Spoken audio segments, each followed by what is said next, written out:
Esta é uma história fictícia, profundamente enraizada no folclore e nas tradições orais do interior do Brasil, ambientada no interior de Pernambuco, na década de 1930.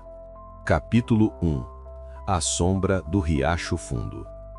No coração do sertão pernambucano em 1933, a seca castigava a fazenda Riacho Fundo, uma propriedade isolada, cercada por cactos, juremas retorcidas e um riacho que, mesmo seco, parecia sussurrar à noite.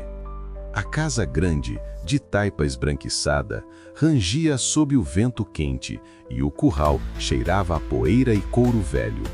Era um lugar onde o tempo parecia parado, mas os moradores sentiam que algo os observava da mata. Zé Maria, um jovem de 22 anos, chegou à fazenda fugindo de um passado nebuloso. Ele era alto, com mãos calejadas e um olhar inquieto, escondido sob um chapéu de palha desfiado. Na cidade, falavam que ele havia brigado com um agiota e jurado nunca mais voltar. Dona Severina o contratou como boiadeiro, mas avisou: "Aqui, rapaz, respeita a terra e o que ela esconde. O sertão não perdoa os descrentes." Zé Maria assentiu, mas no fundo achava que eram crendices de gente simples. Os outros trabalhadores formavam um grupo peculiar. Chico Pé de Boi, um vaqueiro magro que falava pouco e conhecia cada trilha como a palma da mão. Dona Raimunda, a cozinheira que fazia benzimentos e temia a noite.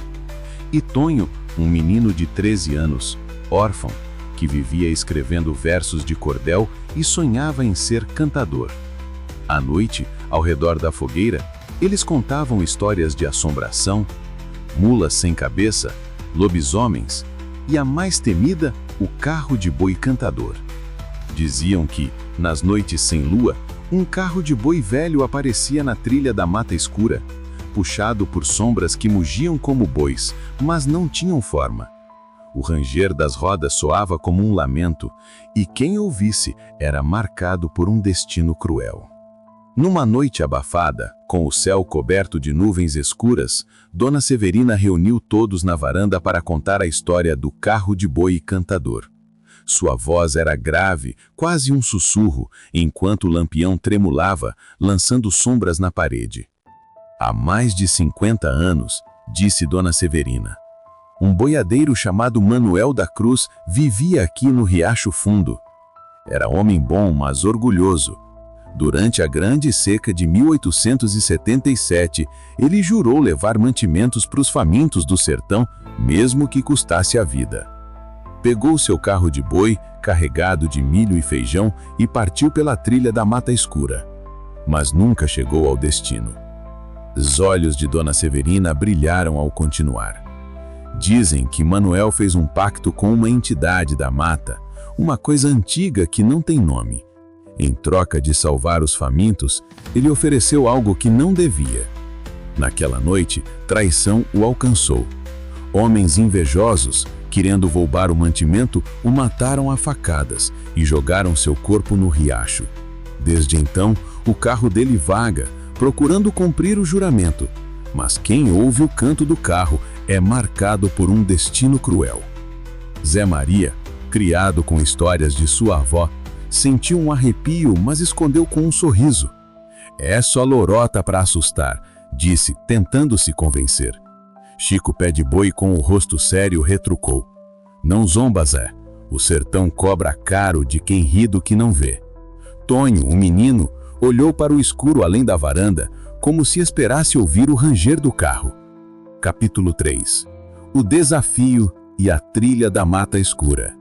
Numa conversa regada a café preto, Tonho provocou Zé Maria: "Se tu acha que é tudo mentira, vai até a trilha da mata escura à meia-noite e traz um pedaço do carro cantador." Os outros riram, mas o silêncio de Dona Severina pesou, como uma sentença. Zé Maria, com o orgulho ferido e querendo provar coragem, aceitou. Luzia, sua noiva, que viera visitar a fazenda, implorou que ele não fosse. "Zé, essas coisas não são brincadeira. Minha avó dizia que o sertão guarda o que a gente não explica." Mas Zé Maria, teimoso, beijou a testa dela e disse: "Volto antes do galo cantar." Na noite marcada, sem lua, o céu era um breu salpicado de estrelas. Zé Maria levou uma lanterna a querosene, um terço, que Luzia insistiu em dar, um facão afiado e uma garrafa de água bendita que Dona Raimunda jogou no bolso dele. A trilha da mata escura ficava a 2 horas a pé, cortando uma mata cerrada de catingueiras e mandacarus. O ar cheirava a terra seca e algo azedo, como se a mata escondesse um segredo podre. Os grilos pararam de cantar quando Zé Maria entrou na trilha, e o silêncio era tão pesado que ele ouvia o próprio sangue pulsar. De repente, um ranger ecoou ao longe, lento, grave, como se a madeira gemesse sobre um peso invisível. Zé Maria segurou o terço com força e seguiu o som. Na clareira da mata escura, ele viu um carro de boi velho, com rodas tortas e tábuas cobertas de musgo, movendo-se sozinho. Não havia bois, mas o som de cascos ecoava, e uma luz azulada, fria como gelo, pairava sobre o carro. Então veio o canto, baixo e arrastado, em versos que gelaram o sangue. Quem pisa na trilha sem luz, ouve o lamento de Manuel da Cruz. Jurou salvar, mas foi traído, e agora seu fardo é o destino perdido. Zé Maria, com as pernas tremendo, viu uma figura surgir ao lado do carro. Era Manuel da Cruz, ou o que restava dele, um homem de chapéu de couro, com o rosto metade carne, metade sombra, e olhos que brilhavam como brasas. Sua voz era um sussurro rouco. "Tuyo veio por orgulho, rapaz, mas agora tá preso no meu juramento. Eu quis salvar os famintos, mas fui traído por homens que queriam o meu ouro. Minha alma ficou amarrada a esse carro e só descanso quando alguém cumprir o que prometi." No carro, Zé Maria viu um baú de madeira, trancado por correntes que pareciam pulsar como veias. As correntes se abriram sozinhas, revelando sementes de milho e feijão, brilhando como se tivessem vida. Manuel continuou: "Planta essas sementes na terra dos pobres, mas cuidado, a entidade que me deu esse poder cobra um preço. Se falhar, ela vem buscar tua alma." Zé Maria, aterrorizado, prometeu cumprir a tarefa, mas sentiu um peso no peito como se algo o marcasse. Antes de partir, Manuel avisou: "Não olhe para trás, não importa o que ouvir." Zé Maria pegou o baú e correu, mas o ranger do carro o seguia, acompanhado por risadas abafadas, como se a mata zombasse. Ele ouviu Luzia chamar seu nome, mas lembrou do aviso e não olhou. Quando chegou à fazenda, o baú estava leve e o terço em sua mão estava queimado. Zé Maria não contou a ninguém o que viu, mas mudou. Seus olhos ficaram fundos e ele acordava gritando à noite, sonhando com o carro e uma sombra que o perseguia. Com a ajuda de Luzia, Chico e Dona Raimunda, ele plantou as sementes em terras áridas ao redor da fazenda. Para espanto de todos, na próxima chuva, os campos floresceram, produzindo milho e feijão suficientes para alimentar a região. A fazenda Riacho Fundo virou um oásis e os famintos encontraram alívio. Mas o preço veio. Uma noite, semanas depois, Zé Maria ouviu o ranger do carro novamente, agora dentro de sua própria casa. Ele abriu a porta e viu a sombra de Manuel, que disse: "Cumpriu o juramento, mas a entidade quer sua parte." Na manhã seguinte, Zé Maria sumiu. Luzia encontrou apenas seu chapéu, jogado no riacho, com marcas de mãos queimadas na palha.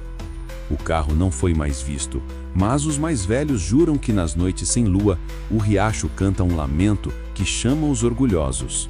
Anos depois, Tonho, agora um cantador de cordel, escreveu a história do carro de boi cantador, que passou de geração em geração.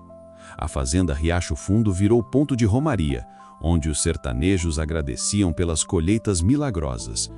Mas ninguém ousava entrar na mata escura à noite, e os mais velhos benziam os jovens que zombavam da lenda. Luzia, que nunca se casou, contava a história com lágrimas, jurando que Zé Maria ainda vagava, preso ao carro, pagando o preço de um juramento que não era seu.